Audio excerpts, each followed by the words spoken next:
नमस्कार मित्रांनो, तुमचं सगळ्यांचं आपल्या यूट्यूब चॅनलमध्ये स्वागत आहे. मित्रांनो, तुम्हाला सगळ्यांनाच माहिती आहे की छत्रपती संभाजीनगर महानगरपालिकेमध्ये महानगरपालिका भरती आलेली आहे आणि त्यामध्ये स्थापत्य अभियांत्रिकी सहाय्यकसाठी 24 जागा निघालेल्या आहेत. सगळ्यांनी ॲड बघितली असेल, काहींनी फॉर्मही भरायला सुरुवात केली असेल.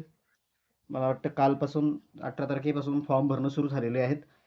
पण फॉर्म भरायच्या अगोदर एक अट नक्की बघून घ्या तुम्ही. म्हणजे आपल्या ते स्थापत्य अभियांत्रिकी सहाय्यकसाठी नाही तर सगळ्याच फॉर्मसाठी ती अट त्यांनी टाकलेली आहे. काहींनी बघितली की नाही बघितली मला माहिती नाही. पण ती अट बघून एकदा फॉर्म भरा. म्हणजे फॉर्म भरायला काही अडचण नाही. पण ती अट काय आहे ते मी तुम्हाला सांगायचा प्रयत्न करतो. स्थापत्य अभियांत्रिकी सहाय्यकमध्ये 24 जागा निघालेल्या आहे आणि विशेष म्हणजे यासाठी ITI मुलंसुद्धा पात्र आहेत. 1 वर्षाचा डिप्लोमा असेल ते सुद्धा पात्र आहेत. ठीक आहे. तर आपण काय माहिती आहे, काय अट आहे ते सुद्धा बघूया. त्यानंतर आपल्या ज्या स्थापत्य अभियांत्रिकी सहाय्यकच्या तांत्रिकच्या PDF जर तुम्हाला पाहिजे असेल, ज्याच्यावर आपण व्हिडिओ बनवलेले आहेत ऑलरेडी प्लेलिस्ट बघून घ्या तुम्ही. त्याच व्हिडिओमधला जो डाटा आहे तुम्हाला मिळणार आहे जसाच्या तसा, म्हणजे कमी फॉन्ट केलेला. तर ते सुद्धा बघून घ्या. ₹99 तुम्हाला मिळणार आहे. त्यासाठी तुम्हाला या नंबरवरती हा मेसेज पाठवा. तिथं तुम्हाला इन्फॉर्मेशन मिळून जाईल. ठीक आहे. तर बघा काय आपलं स्थापत्य अभियांत्रिकी सहाय्यक किंवा त्यालाच अनधिकृत बांधकाम व अतिक्रमण निरीक्षक असं त्यांनी नाव दिलेलं आहे. 7वा वेतन आयोगाप्रमाणे S10 ग्रेड 10चं पेमेंट त्याला चालू आहे म्हटल्यानंतर 29,200 हे बेसिक पेमेंट आहे स्टार्टिंग. विचार करा किती पेमेंट जाणार आहे. तर 92,300 पर्यंत पेमेंट जाणार आहे. 24 जागा आहेत. आता सगळ्यांनी बघितलं पाहून घेतलं असेल. अर्हता काय दिलेली आहे, मान्यताप्राप्त विद्यापीठाची स्थापत्य अभियांत्रिकी शाखेची पदविका किंवा किंवा स्थापत्य अभियांत्रिकी शाखेची पदविका किंवा शासनमान्य औद्योगिक प्रशिक्षण संस्थेचा स्थापत्य अभियांत्रिकी सहाय्यकचा पाठ्यक्रम उत्तीर्ण असणे आवश्यक आहे आणि मराठी भाषेचे ज्ञान आवश्यक आहे. तर ही त्यांची अर्हता आहेत. ठीक आहे.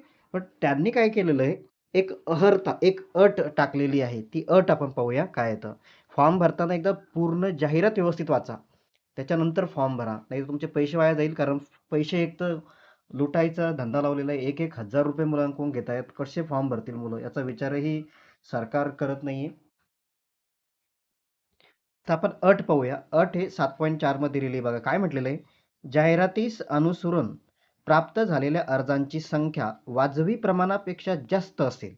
म्हणजे जास्त जर फॉर्म आले आणि अर्ज सादर केलेल्या सर्व पात्र उमेदवारांच्या परीक्षा घेणे सोयीस्कर नसल्यास, म्हणजे जेवढे पात्र उमेदवार आहे, म्हणजे तुम्ही अर्हताधारक आहे, पात्र आहे, पण परीक्षा घेणं सोयीस्कर नसल्यास परीक्षेसाठी उमेदवारांची संख्या मर्यादित करण्याच्या दृष्टीने, म्हणजे तुम्ही पात्र असेल, फॉर्म भरला, पण फॉर्मची संख्या जास्त झाली, तर ती संख्या कमी करण्यासाठी त्यांनी काय केलेलं आहे, दिलेल्या शैक्षणिक अर्हता आणि अथवा अनुभव, अर्हता अथवा अनुभव यापेक्षा जादा शैक्षणिक अर्हता, अनुभव किंवा अन्य योग्य निकष यांच्या आधारे निकष निश्चित करून अंतिम परीक्षेस पात्र उमेदवारांची संख्या मर्यादित करण्यात येईल, अशी अट त्या जाहिरातीमध्ये देण्यात आलेली आहे.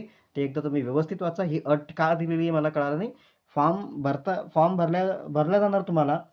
फॉर्म भरल्यानंतर ते बघणार आहे, जर संख्या जास्त झाली तर ज्यांचं शिक्षण जास्त आहे, ज्यांचा अनुभव जास्त आहे, असं काहीतरी निकष लावतील आणि काही मुलांना ते बाद करतील. आता त्यांनी त्याच्यात पुन्हा अट दिलेली की तुमचे ₹1000 तुम्हाला कोणत्याही याच्याशिवाय वापस भेटणार नाहीये.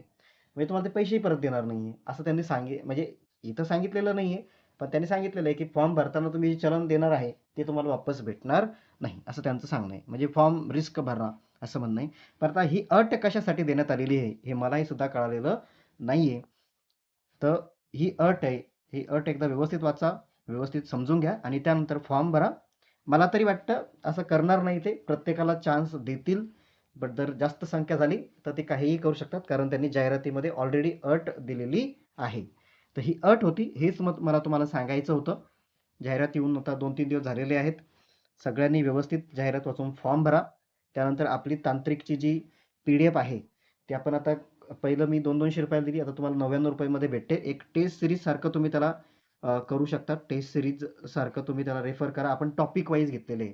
प्रत्येक याच्यावरती आपण टॉपिकनुसार घेतलेले आहे आणि परीक्षा याची IBPS घेणार आहे. त्यामुळं चांगली तयारी करा. बेस्ट ऑफ लक. भेटूया पुढच्या व्हिडिओमध्ये. धन्यवाद.